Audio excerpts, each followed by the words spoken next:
Salam Bapak Ibu Saudara, bagaimana kabar Bapak Ibu Saudara semuanya? Saya yakin kita tetap dalam perlindungan dan berkat kasih sayang dari Tuhan kita Yesus Kristus. Puji nama Tuhan, hari ini hari yang istimewa bagi kita karena kita juga ikut berbahagia ketika saudara-saudara kita umat muslim mereka merayakan hari Raya Idul Fitri di mana kita semua bisa saling memaafkan, saling mengampuni kesalahan-kesalahan di masa-masa yang lalu yang sudah lewat. Belajar untuk mengampuni. Yesus, Dia memberikan bukti kepada kita bahwa pengampunan itu adalah sangat penting. Dan apalagi saling memaafkan. Karena kita sebagai manusia ciptaan Tuhan tentunya banyak sekali kekurangan dan kelemahan, bahkan kita sering kali melakukan pelanggaran. Jadi kata memaafkan itu sangat penting bagi kita. Ya, karena ketika kita memberikan pengampunan, ketika kita memberikan maaf kepada orang yang bersalah kepada kita, maka hati kita akan merasa tenang. Hati kita ada rasa kedamaian. Ya, inilah yang Tuhan inginkan dalam setiap hidup kita, Bapak Ibu Saudara, yaitu perasaan tenang, perasaan damai dalam menjalani hari-hari ini. Apalagi kita tahu bahwa ketika kita mengikut Tuhan, kita dihadapkan oleh banyak hal yang seringkali membuat hati kita ini menyimpang.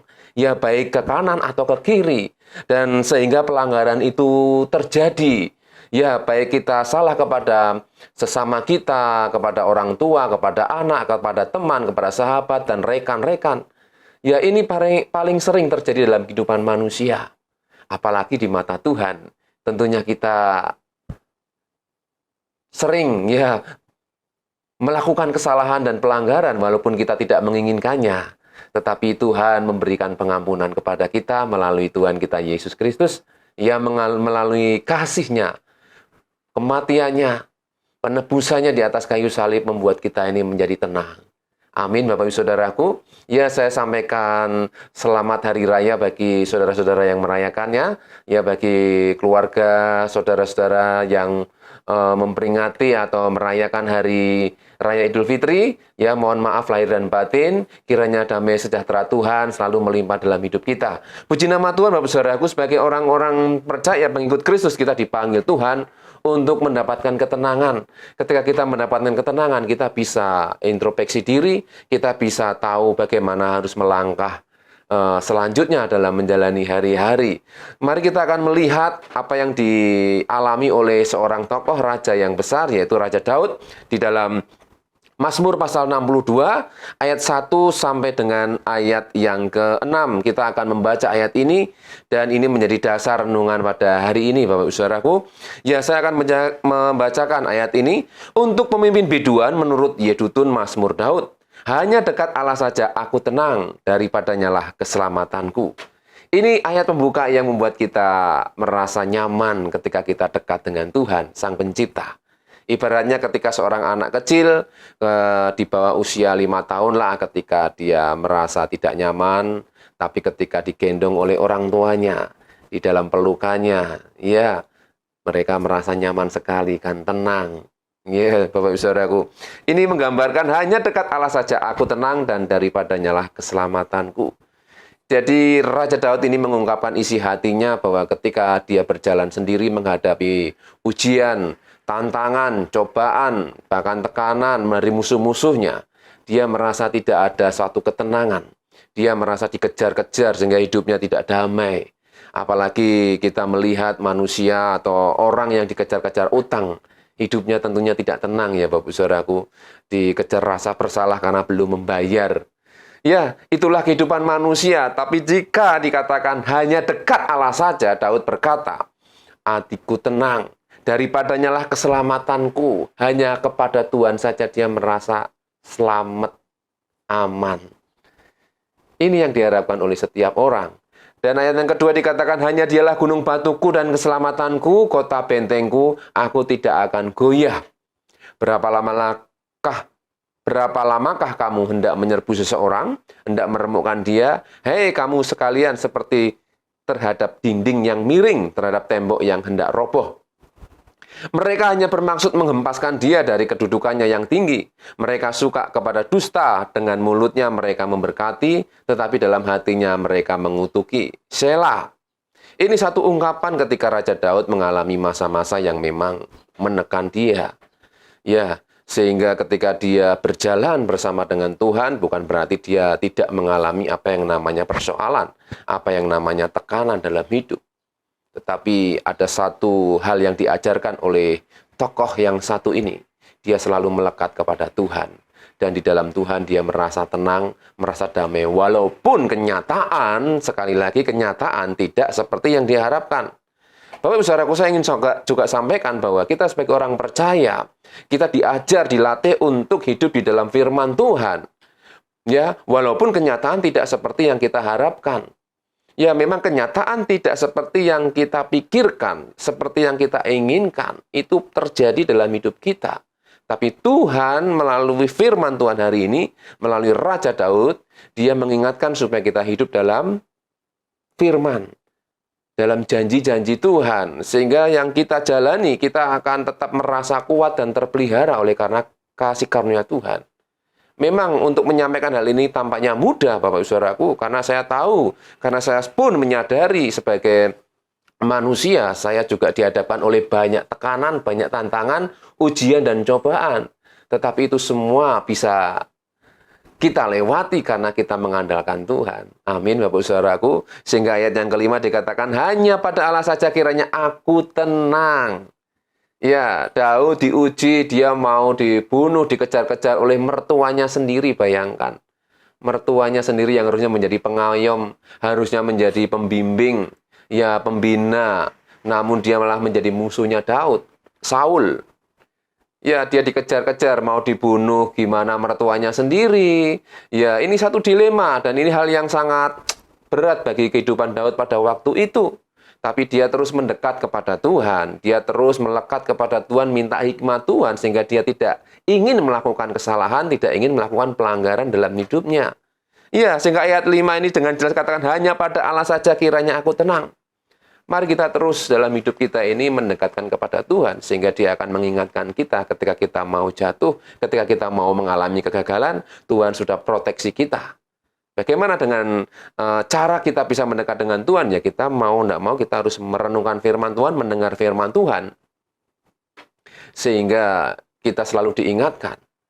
Ya, dengan sekitar kita, komunitas kita yang selalu juga mengingatkan, mengarahkan, membimbing kita, ya gembala-gembala mereka, ya pemimpin-pemimpin rohani kita yang selalu mengingatkan. Kita memang harus berikan waktu. Karena waktu kalau kita nuruti keinginan kita akan habis dengan waktu kita sendiri. Tapi kita pun harus ada saat teduh, harus ada waktu khusus untuk Tuhan, untuk berbicara kepada kita. Ini sangat penting, Bapak Ibu Saudaraku. Seringkali kita terlalu sibuk dengan urusan kita, sehingga kita tidak bisa mendengar suara Tuhan. Seringkali kita selalu berpikir bagaimana untuk kebutuhan kita. Kita tidak mau melihat bahwa kita sendiri membutuhkan satu pribadi yang sebenarnya bisa memuaskan, bisa membuat kita ini mendapatkan damai yang diharapkan, yaitu pribadi Tuhan. Seperti Daud, luar biasa. Sebab daripadanya lah harapanku. Jadi Daud memberikan satu pengajaran bahwa di dalam Tuhan ada harapan. Harapan kita adalah hidup yang kekal. Sekali lagi saya mau ulangi terus. Harapan kita adalah hidup yang kekal bersama dengan Tuhan. Jika kita mengharapkan apa yang di dunia ini yang sementara, maka kita akan binasa. Sehingga kita selalu diingatkan itu suatu anugerah. Ya, mari kita terus belajar untuk mau taat mendengar firman Tuhan. Amin. Ayat yang ke-6 dikatakan, hanya dialah gunung batuku dan keselamatanku, kota bentengku, aku tidak akan goyah. Mari Bapak Saudaraku, hari-hari ini banyak hal yang kita dengar berita-berita, hal yang akan terjadi di masa yang akan datang, kita pun kadang tidak tahu akan terjadi bagaimana, namun kadang kita bisa khawatir akan hari esok. Padahal Tuhan berkata, firman Tuhan mengingatkan, janganlah kamu khawatir. Bagaimana kita bisa tidak khawatir? Yaitu ketika kita mau melekatkan hidup kita kepada Tuhan. Amin, Bapak Saudaraku. Ya, melalui kisah dari seorang tokoh yang Tuhan sayangi, yang Tuhan kasih, Daud ini, kita bisa belajar bagaimana kita bisa tetap melekat kepada Tuhan. Karena ini adalah kunci dasar untuk kita bisa melewati segala hal dalam hidup ini. Ya, kenyataan-kenyataan yang tidak kita harapkan walaupun terjadi, tapi kita tetap kuat karena kita memiliki pengharapan di dalam Tuhan, berjalan bersama dengan Tuhan. Kita tidak akan pernah kecewa, kita tidak akan pernah merasa aduh getun, gelo, tapi kita memiliki satu kepastian, yaitu kemenangan, karena Tuhan sendiri yang menjadi pemimpin kita, karena Dia sendiri yang akan membawa kita kepada kehidupan. Amin, Bapak Saudaraku. Kiranya renungan yang singkat ini menjadikan kita orang-orang yang tetap kuat, seperti Raja Daud dalam menghadapi segala kenyataan yang tidak diharapkan. Dia bisa menang karena dia mengandalkan Tuhan, melibatkan Tuhan, dan dia menjadi pemenang, menjadi teladan, sehingga kita bisa belajar dari tokoh ini. Mari kita akan berdoa, kita terus yakin bahwa Tuhan akan memberikan kita kekuatan dan kemenangan. Amin, Bapak Saudaraku. Haleluya. Mari kita akan berdoa. Bapa di surga, hari ini hamba-Mu menyerahkan kehidupan kami semua, apapun yang kami hadapi hari-hari ini, kami percaya seperti Raja Daud yang Tuhan pilih, yang Tuhan tunjuk, karena Engkau melihat hatinya, hati yang selalu melekat, kerinduan kepadamu yang luar biasa, sehingga Tuhan peduli, Tuhan mengasihi, dan Tuhan menolong setiap menghadapi masalah-masalah. Demikian juga kami, Tuhan, rindu ingin menjadi pemenang seperti Raja Daud ini, yaitu melekatkan hatinya kepadamu. Kami rindu Tuhan, Engkau ajar kami. Di hari-hari akhir ini, di zaman akhir ini, kami semakin melekat. Kami tidak sanggup, kami tidak kuat, kami tidak bisa tanpa Tuhan. Ajar kami Tuhan, untuk tetap setia mengiring Engkau. Ampuni segala hal yang masih kurang berkenan dalam menjalani hari-hari kami, perkataan kami, perbuatan, perasaan kami. Kuduskan kami dengan firman-Mu, supaya kami hidup berkenan di mata Tuhan. Terpujilah nama-Mu ya Bapa, berkati kami semua yang sudah mendengar firman-Mu. Ajar kami pun juga saling mengasihi, saling mengampuni, untuk kami memperoleh damai sejahtera yang dari Tuhan. Terpujilah nama-Mu Bapa, berkati kami semua sepanjang hari ini dengan kasih karunia dari Tuhan, pengampunan yang dari Tuhan, penyertaan Tuhan yang sempurna. Ajar terus kami hidup di dalam kebenaran-Mu. Berkati kami semua, pekerjaan kami, pelayanan kami, keluarga kami, kota dimanapun kami berada. Engkau memberkati kami. Kami juga terus serahkan bangsa dan negara kami, para pemimpin dan pejabat orang kuat negeri ini, presiden, wakil, para menteri, seluruh aparat negara, terus kami serahkan dalam kuasa Tuhan. Ampunilah bangsa kami, pulihkanlah negeri kami, dan selamatkanlah Tuhan Indonesia. Engkau Tuhan berkarya atas hidup orang-orang percaya. Terpujilah nama-Mu. Kami serahkan doa kami, hidup kami, damai sejahtera turun atas kami mulai hari ini sampai selamanya. Dalam nama Tuhan Yesus kita yang mengasihi, Tuhan katakan bersama, amin. Tuhan Yesus memberkati. Hidupku menggenapi firman-Mu, tanda mujizat